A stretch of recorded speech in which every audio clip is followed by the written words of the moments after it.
নমস্কার বন্ধুরা, অনুশ্রী কিচেনে সবাইকে স্বাগতম। আজকে আমরা একটা রেসিপি নিয়ে চলে এসেছি, চিকেন কষা। দেখুন কিভাবে বানাই।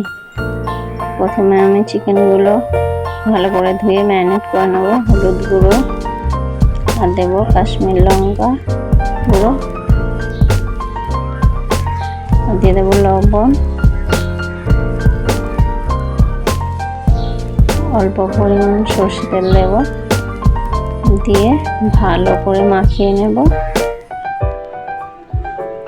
মাখিয়ে আমি একটুক্ষণ রেখে দেব, দিয়ে তারপরে চিকেনটা বানাবো। প্রথমে আমি কড়াইতে তেল দিয়ে একে একে আলুগুলো ভেজে তুলে নেব। আলুগুলো একটু লাল লাল করে ভেজে নেব।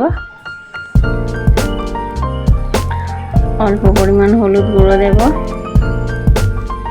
অল্প লবণ দেব, দিয়ে আলুগুলো একটু ভালো করে নাড়িয়ে চাড়িয়ে ভেজে নেব।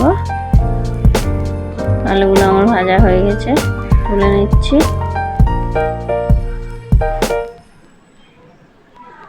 এর মধ্যে গোটা গরম মশলা ফোড়নে দিলাম আর পেঁয়াজ কুচি দিলাম, দিয়ে ভালো করে নাড়িয়ে চাড়িয়ে লাল লাল করে ভেজে নেব। এখানে আদা রসুন বাটা দিয়ে দিচ্ছি, দিয়ে আদা রসুন বাটাটাও ভালো করে ভেজে নেব, কাঁচা গন্ধটা যাওয়া অবধি। আমার ভাজা হয়ে গেছে আদা রসুনটা। দেবো হলুদের গুঁড়ো, দেবো লঙ্কার গুঁড়ো, জিরের গুঁড়ো, ধনের গুঁড়ো, দেবো কাশ্মীর লাল লঙ্কা, দিয়ে অল্প একটু জল দেব, দিয়ে ভালো করে মশলাটা আমি কষিয়ে নেব, মশলাটা তেল ছাড়া অবধি। মশলাটা আমার তেল ছাড়া হয়ে গেছে।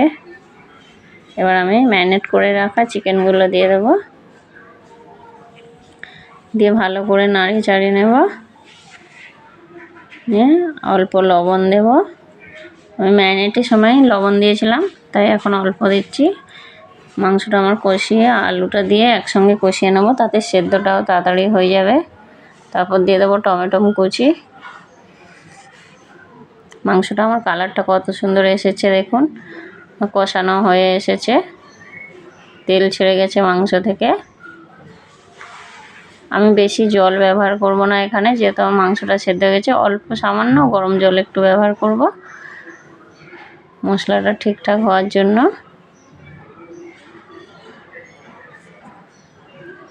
যেমন ফুটে গেছে ভালো করে, অল্প একটু গরম মশলা গুঁড়ো দিয়ে দেব, দিয়ে একটু নাড়িয়ে চাড়িয়ে নেব। আমি ঝোল বেশি রাখিনি, আর আমার চিকেনগুলো খুব সুন্দরভাবে সেদ্ধ হয়ে গেছে। এখন আমি চিকেনটা ঢেলে নিয়েছি। রেসিপিটা যদি ভালো লেগে থাকে লাইক শেয়ার কমেন্ট করে দেবেন, সাবস্ক্রাইব করতে ভুলবেন না। পাশে থাকা বেল আইকনটি ক্লিক করে দেবেন, যাতে পরবর্তী ভিডিও সবার আগে আপনার কাছে পৌঁছতে পারে। ধন্যবাদ।